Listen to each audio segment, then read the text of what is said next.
saya Tribani dari Priyanti, absen nomor 7. Perkenalkan, nama aku Anggina dari Irawan, absen 12. Halo, aku Fiona Zahra, absen 15. Halo, aku Nia itu Zahra dari absen 17. Halo, aku Dianova dari absen 28.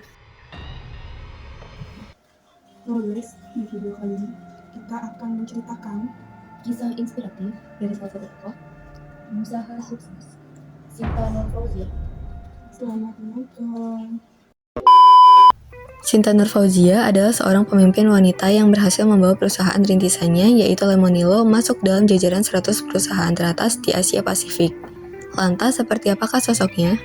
Sinta lahir pada 13 Juni tahun 1988 dan tumbuh di keluarga dengan pandangan liberal, di mana ibunya memainkan peran penting dalam membentuk pandangannya.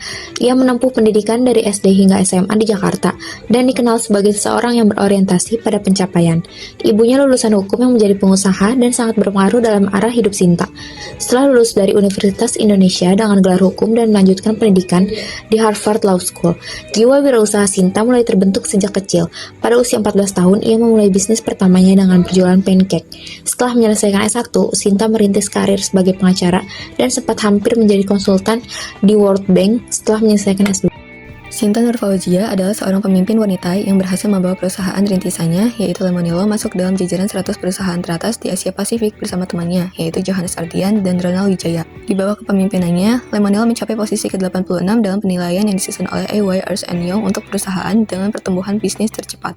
Sebagai pendiri dan CEO Lemonilo, Sinta tampil sebagai sosok yang membedakan diri dari ketatnya persaingan bisnis mie instan melalui PT Lemonilo Indonesia Sehat dengan menawarkan produk mie yang menyehatkan. Selama 5 tahun bekerja sebagai pengacara, Sinta juga menjalankan bisnis sampingan. Perjalanan kewirausahaannya semakin berkembang ketika ia menjadi salah satu pendiri Konsula, sebuah startup di bidang teknologi kesehatan. Sinta bertemu dengan Johannes Ardian dalam kompetisi startup di Harvard, sementara Ronald Wijaya dikenalkan oleh seorang temannya. Pada 26 Agustus 2015, Sinta kembali ke Indonesia untuk memulai konsulanya, sebuah direktori dokter, namun usaha tersebut tidak berhasil menemukan pasarnya. Meskipun Konsula gagal, kegagalan itu menjadi titik awal lahirnya Lemonilo, sebuah e-commerce yang fokus pada makanan sehat. Dengan visi misi dan tujuan yang sama, Sinta bersama Johannes dan Ronald memutuskan untuk mengubah arah bisnis mereka.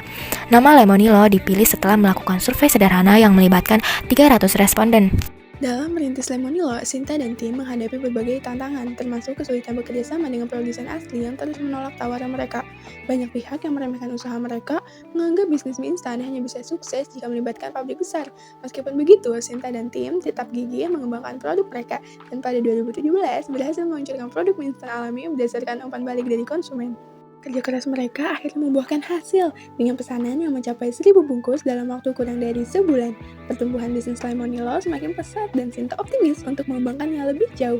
PT Lemonilo Indonesia Sehat kini bermitra dengan Onipam dan mulai menargetkan ekspor ke 20 negara di berbagai benua, termasuk Amerika, Afrika, dan Asia Pasifik. Kisah Sinta Nurfauzia dan Lemonilo mengajarkan bahwa kegagalan adalah bagian dari proses menuju sukses. Ketekunan dan kerja keras membuat Sinta dan timnya berhasil mengatasi penolakan dan tantangan. Mereka mampu melakukan pivot dari startup yang gagal ke Lemonilo, bisnis mie instan sehat yang kini sukses. Inovasi menjadi kunci sukses Lemonilo dengan menawarkan produk yang berbeda dan sesuai kebutuhan pasar. Selain itu, kemampuan mendengarkan umpan balik konsumen dan memiliki visi yang jelas bersama tim turut mendorong pertumbuhan bisnis. Kisah ini juga mengajarkan bahwa tidak ada mimpi yang terlalu besar. Meskipun dimulai dari skala kecil, Lemonilo terus tumbuh hingga sekarang, bahkan menargetkan ekspansi ke pasar internasional. Ini membuktikan bahwa dengan visi yang jelas, kerja keras, dan strategi yang tepat, apapun bisa dicapai. Sekian dari kami, terima kasih sudah menonton. Dadah!